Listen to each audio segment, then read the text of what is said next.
Chers amis, chers partenaires du Forum Africa FinTech, Altiad, Finov Africa, tous les traders qui sont aujourd'hui sur ce call, toutes les équipes qui vont jouer un rôle clé dans cette compétition, je vous dis bonjour.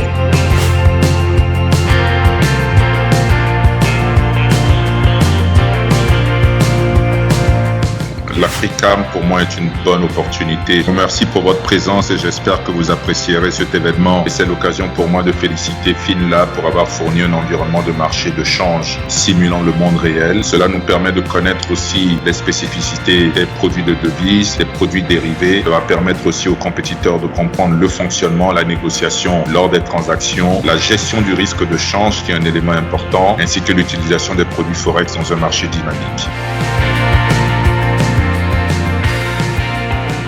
Donc Karim, je vous laisse pour présenter les top 3. On a en 5e place l'AFC 10, puis en 4e place c'est l'AFC 38.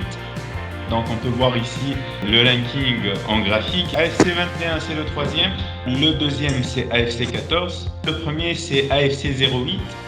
Donc Konaté a 8,14% de part de marché sur l'interbancaire, 9,97% sur le corporate et il a fait beaucoup d'opérations de cross, c'est 12,04% en tant que part de marché sur le cross. La totalité de son gain était sur l'interbancaire, donc il a fait peu de corporate relativement et la devise dont il a trop traité c'est l'euro. Donc c'est un peu gros.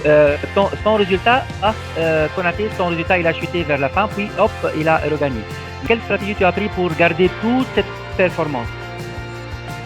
Dès le départ, en fait, j'ai misé sur l'achat. Parce que je savais qu'en cours de trading, les prix allaient augmenter. Je passe au premier pour nous présenter son KPI et partager son écran. Je vois ici que aussi, tu as bien travaillé sur l'interbancaire, tu as bien travaillé sur les corporates aussi, 11,24% de part de marché sur les corporates et les cross 6,35%. Comment tu as fait pour arriver à tout cela? J'ai beaucoup travaillé sur l'arbitrage interbancaire, aussi l'arbitrage entre le marché cross et le marché interbancaire aussi. Et aujourd'hui, la plupart de mes deals ont été effectués avec des corporates, avec des clients. Et je liquide et lorsque je prends une position, je la liquide immédiatement pour que ça n'impacte pas mes prix moyens pondérés de vente. C'est-à-dire lorsque je négocie un prix avec un client, je me benchmark directement avec le prix de marché, non pas avec mes prix moyens.